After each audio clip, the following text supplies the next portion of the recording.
और परमात्मा ने भी कहा कि बाबा यदि आपकी आज्ञा हो तो लखन को मिथिला का हाट बाजार दिखा ला।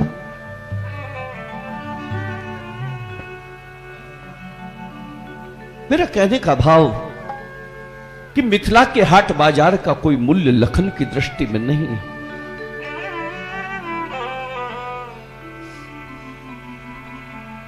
लखन जीव धर्म के आचार्य हैं, इसलिए लखन चाहते हैं कि जीव का कल्याण हो।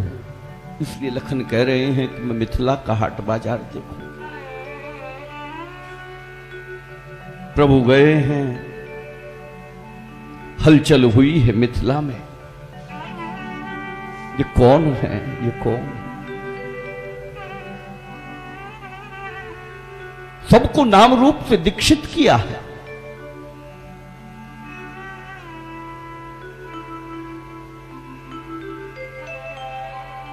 मिथिला में चर्चा हो गई कि अयोध्या के 2 राजकुमार हैं।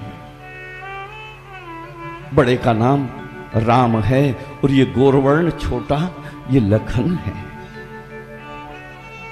राम कौशल्यानंदन है, लखन सुमित्रानंदन है।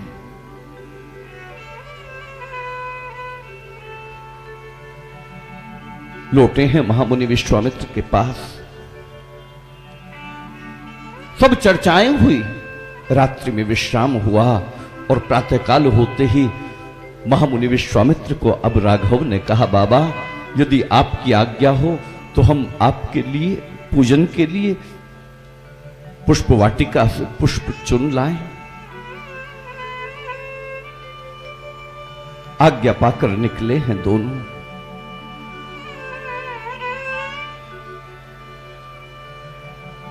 श्री राम कथा में 2 वाटिकाएं प्रमुख हैं। एक विदेराज जनक की पुष्प वाटिका और एक लंका में रावण की अशोक वाटिका। 2 वाटिकाएं प्रमुख हैं। एक विदेह नगर की वाटिका है, जहां देह का भान नहीं है, जो पूरा नगर देह से ऊपर उठ गया है, उसका बौद्धिक स्तर ऊंचा है। वहां देह की चर्चा नहीं है, वो विदेह नगर है। वहां ज्ञान है, वहां भोग नहीं है। और एक वाटिका है लंका में रावण की, ये भोगी की वाटिका है, ये देह नगर की वाटिका है। एक वाटिका योगी की है, एक वाटिका भोगी की है।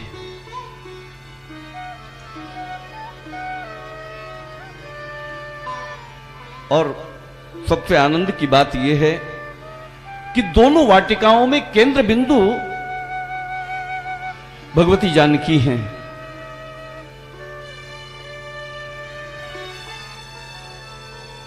अशोक वाटिका में भी केंद्र में श्री जानकी जी हैं और पुष्प वाटिका में भी केंद्र में श्री जानकी जी हैं।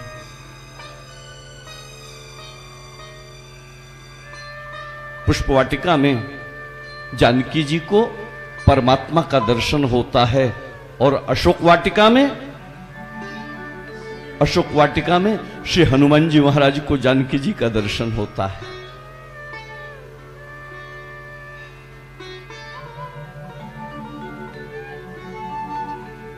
वाटिका के द्वार पर आए हैं राम लखन।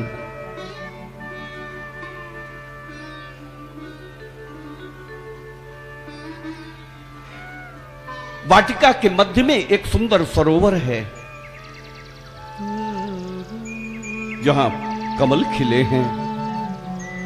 और उस वाटिका के उस सरोवर के तट पर ही एक गौरी का मंदिर है,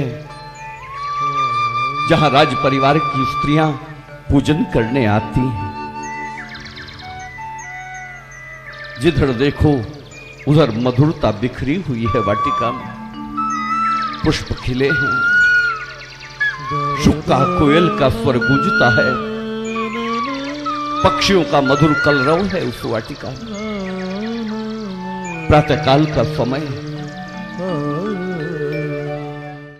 443वीं श्री रामचरितमानस जयंती के पावन अवसर पर राष्ट्र की अखंडता, मानव कल्याण एवं विश्व शांति की कामना तथा नवरात्रि में आलादीनी शक्ति मां दुर्गा की प्रसन्नता हेतु अखंड मौन व्रती 108 वर्षीय कली पावन अवतार सद्गुरुदेव परम पूज्य ब्रह्मर्षि श्री श्री मौनी बाबा जी एवं संत श्री डॉक्टर सुमन भाई जी मानस भूषण के सानिध्य में 108 श्री रामचरितमानस के पाठ, चंडी पाठ एवं यज्ञ का आयोजन किया जा रहा है, जो कि चैत्र प्रतिपदा बुधवार 29 मार्च से प्रारंभ होकर चैत्र नवमी बुधवार 5 अप्रैल को संपन्न होगा।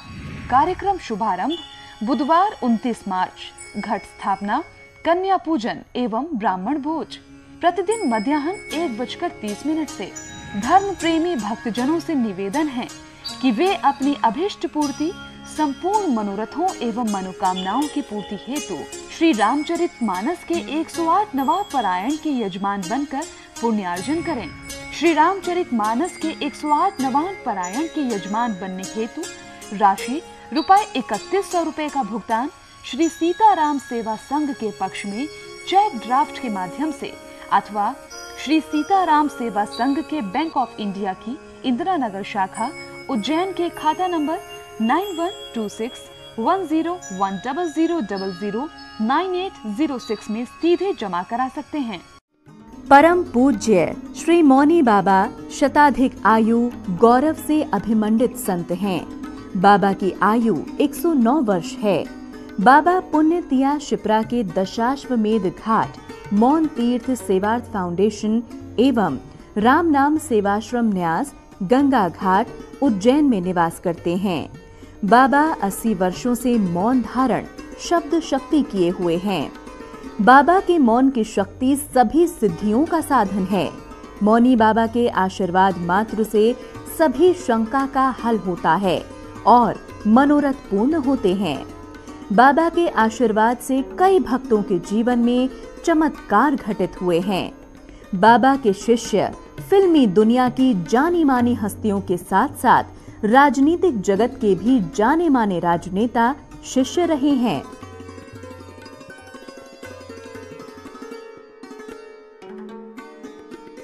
बाबा लगभग 8 दशक से लोगों से मिलते नहीं थे, लेकिन अब आने वाली 12 फरवरी से आप भाग्यशाली लोग प्रत्येक रविवार को दोपहर 12 बजे से 1 बजे तक बाबा के दिव्यमय दर्शन प्राप्त कर अपने जीवन में चमत्कारिक बदलाव ला सकते हैं। परम पूज्य संत श्री डॉक्टर सुमन भाई जी मानस भूषण जी के श्रीमुख से सुनिए कथा रघुनाथ की प्रतिदिन प्रातः 6:30 बजे सिर्फ ईश्वर टीवी पर।